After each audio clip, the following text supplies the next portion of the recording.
My childhood crush rejected me because I was unattractive. Now she is a single mom and has been dropping hints to reconnect with me. So for old time's sake, I turned her down. I turned down my childhood crush, now a single mom, because she rejected me when I was unattractive. Now her friends are blowing up my phone, insisting I give her a chance. I, male, mid-20s, spent most of my childhood and early adulthood focused on education. I'm not naturally gifted, so I had to focus and work hard, as my parents encouraged me to. Things finally slowed down later during college, and I found myself being more social. There was a girl in my social circle whom I liked, so I asked her out. She laughed when I did, but she said it was just so unexpected, and that's why she laughed. Still, it kind of stung. She declined and said she wasn't dating at the moment. Spoiler alert, she was definitely dating, just not me. But whatever, she said no, I moved on. I got a good job out of my hometown, partly based on my good school performance and connections through an internship. Two of the guys from work, let's call them Tony and Steve, mid to late 30s, hung out with me a lot and got me to come out of my shell more. They told me to start coming to the gym with them because they were tired of looking at my beanpole ass. I had a lot of fun and improved my body physically.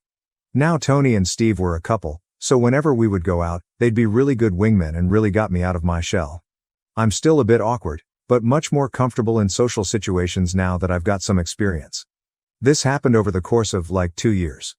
I wound up asking my job to work remotely to be closer to my family, health issues, money issues back home, not going to get into it, and got approved as long as I traveled back to the office quarterly for important meetings and stuff. So now I'm back home again. I ran into Nat at the grocery store a few weeks ago. Turns out she's raising a kid on her own now and generally doing well for herself. We ran into each other again at a mutual friend's party.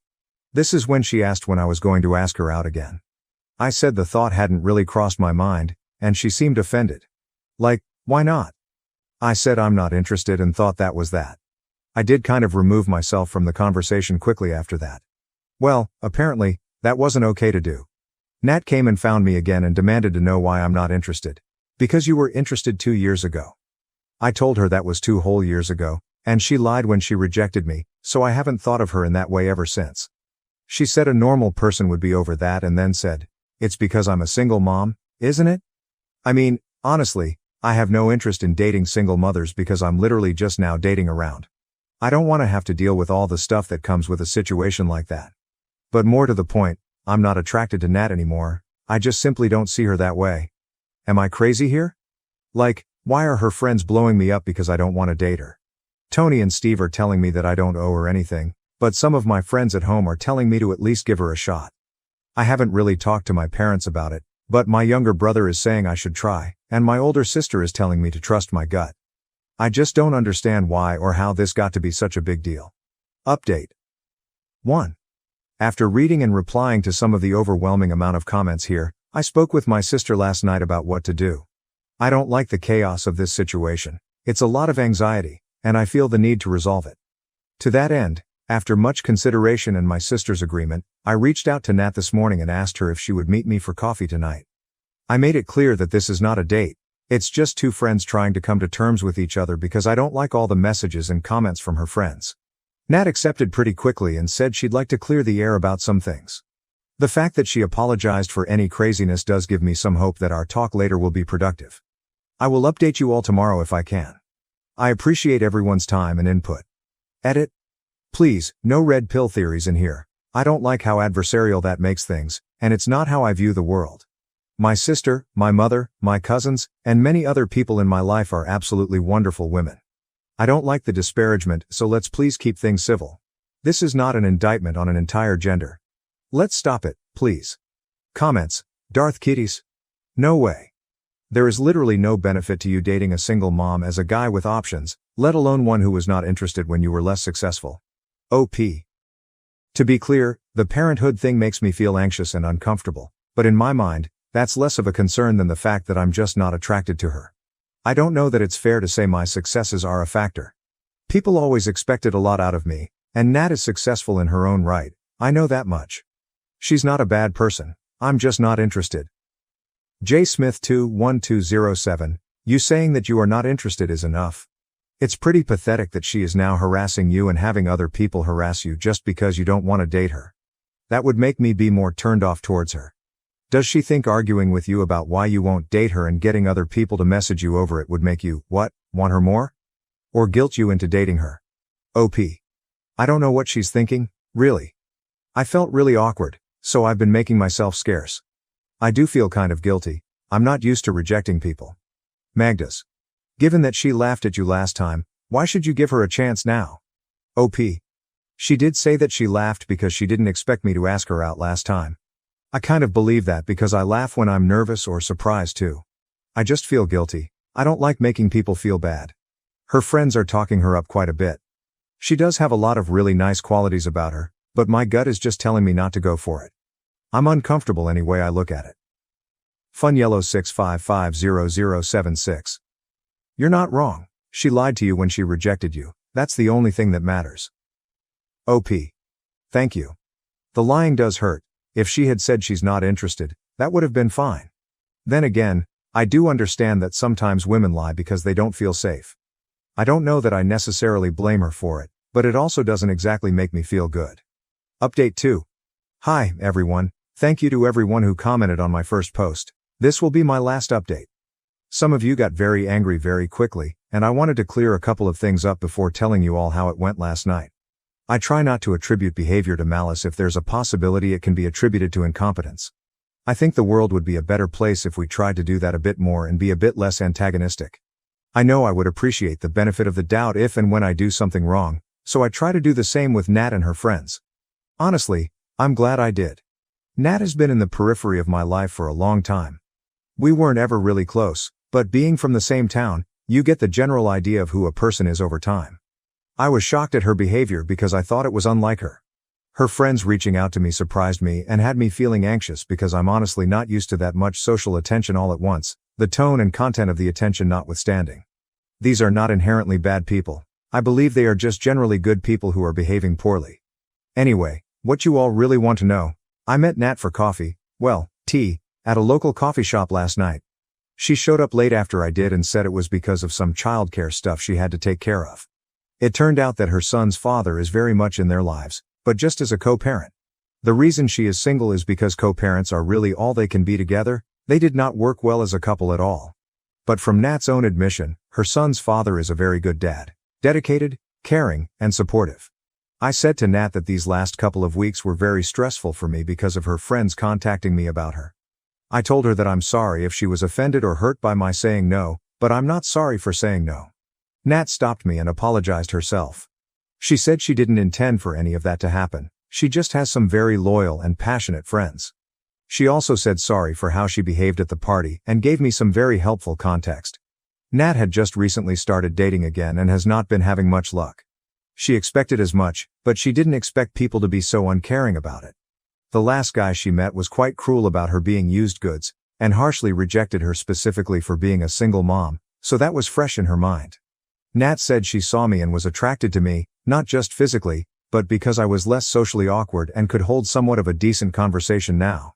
She said she remembered that I was smart and caring, but that I was very socially awkward when I had first asked her out.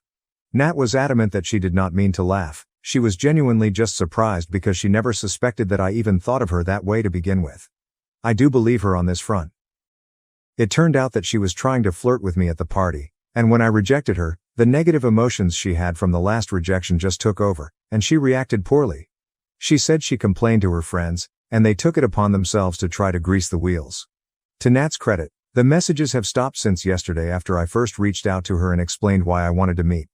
In retrospect, I think I may have overreacted too. I believe this because, looking at some of the messages from her friends more objectively, it looks like they were just advocating for us to be together rather than attacking me for saying no, if that makes sense. But all the attention felt like demands to me, and I may have panicked a bit. So that's basically it. Everyone apologized, she apologized, and it's all a lot more mundane than I think some people may have expected.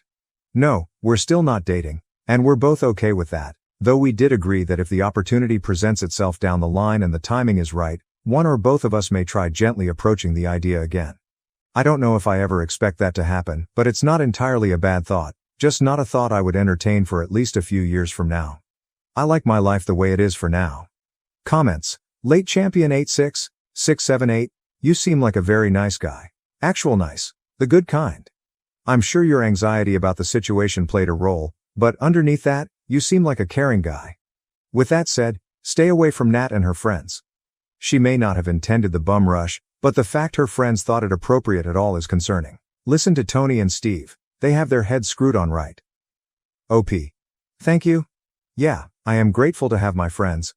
I've been a generally anxious person most of my life, so I can't say I'm too surprised at it having such an impact on me here and now. Fish. Having read both bits of your story, I am simply baffled by why you are in any contact with her or her unbalanced friends. Do you want to be in high school forever? You did nothing wrong. She was unable to deal with her life, so she sicked her childish posse on you via the net. When an adult has a problem, they deal with it themselves. No adult messages a third party about who they should be dating. None of this was anyone's business but yours, and certainly not that group of harpies. This is childish and sad. Stand up for yourself, tell her to never bother you again, and move on with your life. The refrigerator. It was someone he liked and had respect for at some point in his life, and he wanted to give her a chance to redeem herself as that person in his mind. Does she deserve it? I don't think that matters, because he wanted to clear the air. Yeah, I don't think she or her friends are reasonable, but sometimes being human is to be unreasonable. It doesn't sound like he's going to date her or anything. OP. Thank you.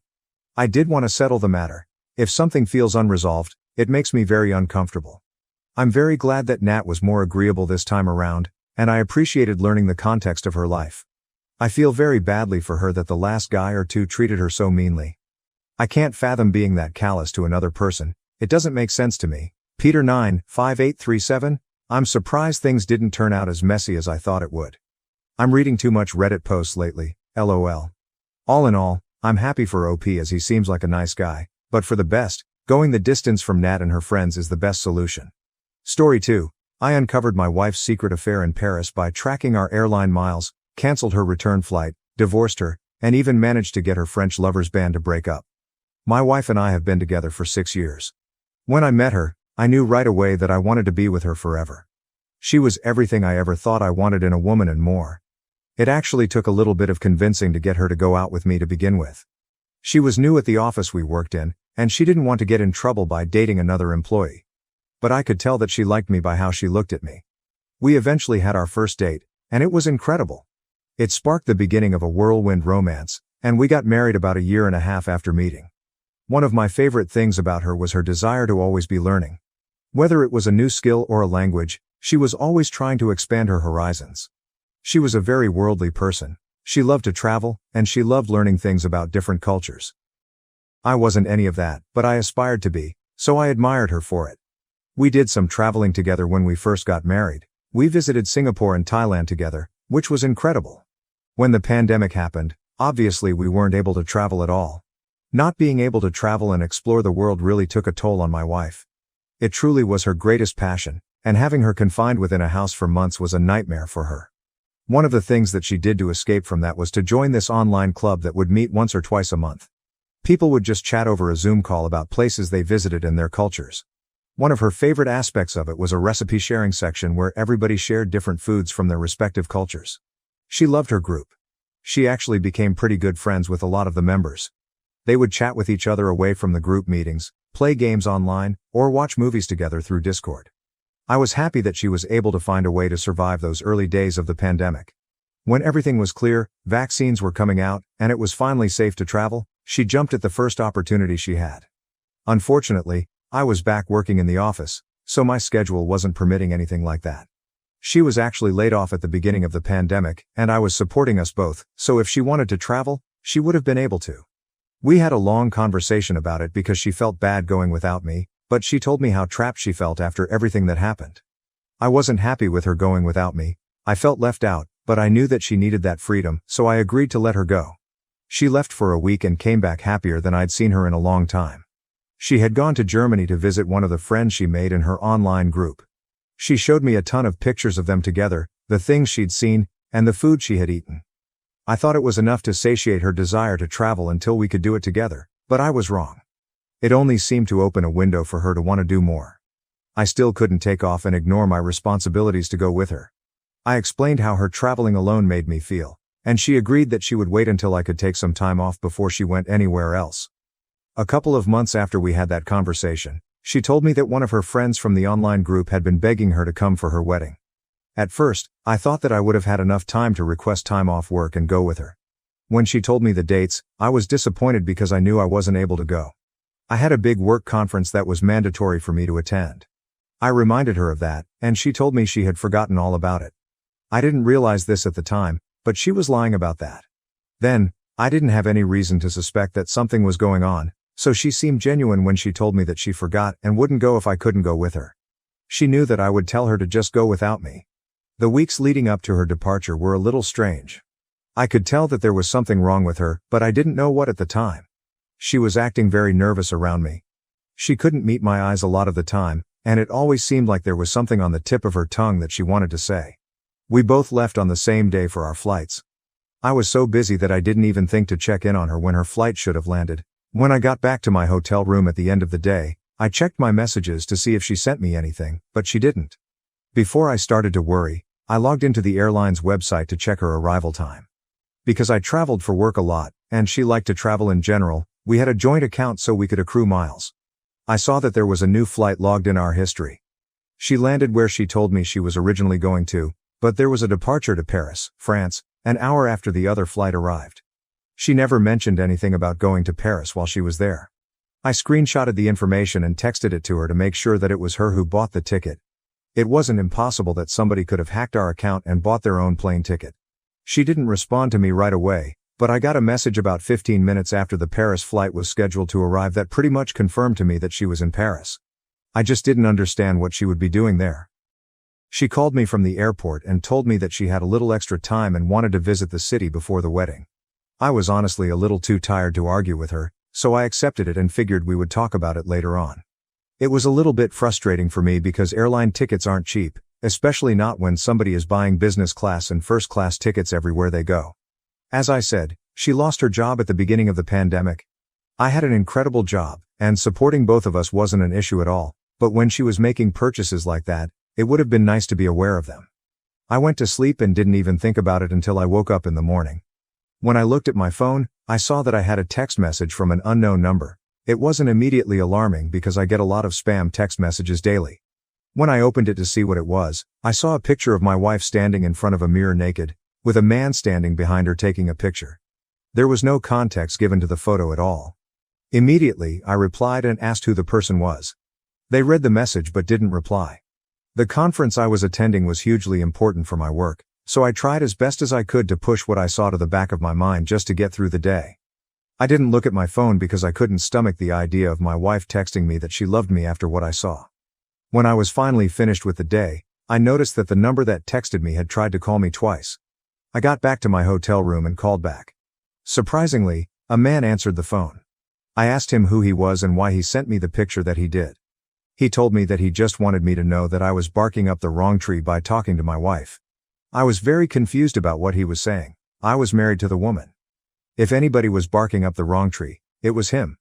While we were on the phone, I noticed that he had a thick French accent. It was clear that she booked the ticket to France to be with that guy in the picture. Out of curiosity, I checked the airline website again to see if she had booked another ticket back to the city she was originally supposed to be in, but she didn't. The only ticket that was remaining was her return flight home. Without thinking much about what I was doing, I removed my payment information from the website, and I canceled her flight. I didn't know exactly what was going on there, but I knew she cheated on me. The details about what she told that guy weren't really any of my concern. She lied to me about why she needed to go abroad so she could sneak off with the other man. I doubted there was even a wedding she was supposed to attend. I finished up the conference and went home right away. If she was going to cheat on me, I was going to take everything from her. She could be stranded in Paris for the rest of her life, and I wouldn't care. When the time came for her to come home, she called and texted me, asking me why I canceled her flight. She had no idea her little boyfriend told me about what was happening. I ended up answering the phone and explaining to her that I knew everything and she wasn't going to be returning to the States on my dime. She would have to figure out her own way home. She tried to explain the picture by saying that I misunderstood because it was an old photo of an ex. I knew for a fact it wasn't. She was lying to me yet again. I told her that she had one chance to tell me the truth, and that was it. She caved in and told me what was really happening. Of course, the man she met in Paris was one of the people from her online group. They had both gotten to talking, and he seduced her. He was in a band, and he was artsy. Things that she would normally go for in a man before she met me. I didn't say anything about it and told her that when she got home, she could expect to find divorce papers waiting for her. Then I hung up. I didn't buy her plane ticket back. She actually ended up having to call several people to try and get them to buy her a ticket because she didn't have any of her own money. I completely cut her off after I found out she cheated. Her sister ended up buying her the ticket, then called me to ream me out over the phone about stranding her. I did some digging online to try to find out who the guy was that my wife was sleeping with. She mentioned that he had a band, but when I found him, I was surprised by how many followers he had. He was a growing artist and had recently released a song that was doing pretty well. I knew it was wrong when I did it, but I couldn't help myself. I blurred out my wife's face so she couldn't sue me for revenge, then I posted the picture of the man online with a throwaway account and tagged him in it. It got a lot of views, and the story that I posted along with it about how he slept with a married woman and ruined someone's life got a lot of sympathy from people. I divorced my wife, and she ended up moving in with her sister while she looked for a job that could sustain her. She ended up working in person again, which I knew would disrupt her traveling desires. I thought that was funny. A couple of months after I posted the picture online, I checked on the status of the band out of curiosity. They had gotten quite a mixed reception over the image. One of the band members spoke out on their Instagram page about how, after everything happened, it was decided that it would be best for the band to part ways and pursue different paths. So, it felt kind of good knowing that their band might have broken up because of me.